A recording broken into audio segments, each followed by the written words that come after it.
Welcome back. Today is the third block release in our Beautiful Day Mystery Block of the Month. If you aren't familiar with this quilt along and you'd like to join in, or if you just want more information, I'm putting all of the information down in the description box below so that you can join in if you want to. Today I'm going to be walking you through a tutorial for how to piece together our block. It's called Fun Dash, and I think it is a fun one.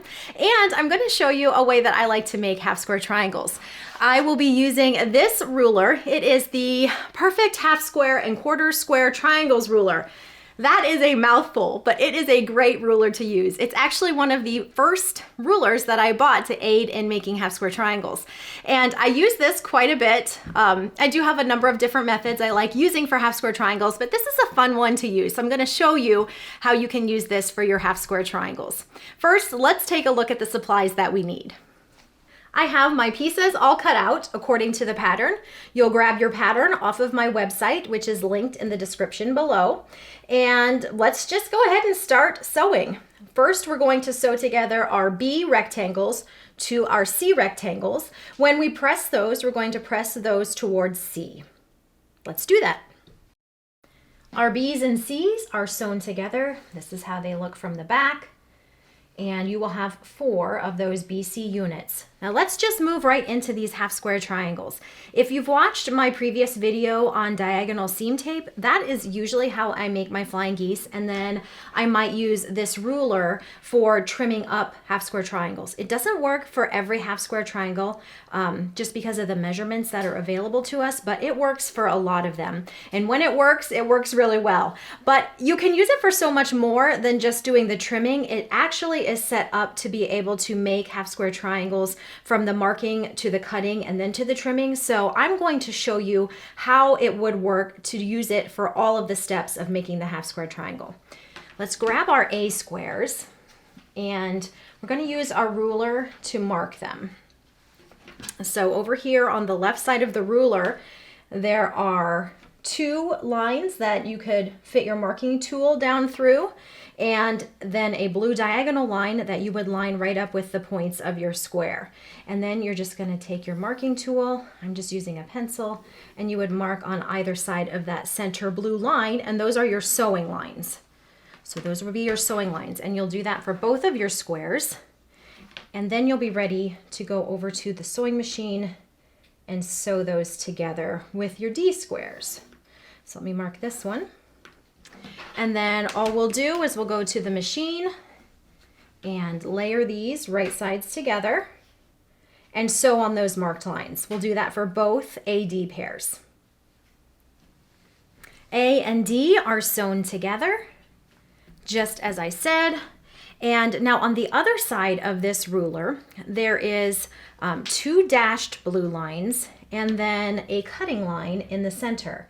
If you're familiar with the Stripology rulers, this is going to feel similar to those rulers, but it's specifically designed for half square triangles and quarter square triangles. So what you do is you line up the dashed blue lines on the right side of this ruler, and then the slit of the ruler there runs right down through the diagonal. And you just cut those apart like so. We'll go over to the iron. We're going to press those towards the print, and then I will show you how to use the ruler to finish the trimming on these half square triangles. We had a little bit of a scene change so that I could show you this ruler better on the white background. I think you'll see the markings better for this step. This is actually what I use this ruler for most often, would be this final step of trimming half square triangles. We are trimming these down to 4.5 inches square. So I'm going to line up this diagonal here with the diagonal of my half square triangle. My 4.5 inch marks are on either side, and I'm trimming the left and right sides first. And you can easily see where your 4.5 runs on the top and bottom as well. So it makes trimming these up so nice. I love using this for trimming these.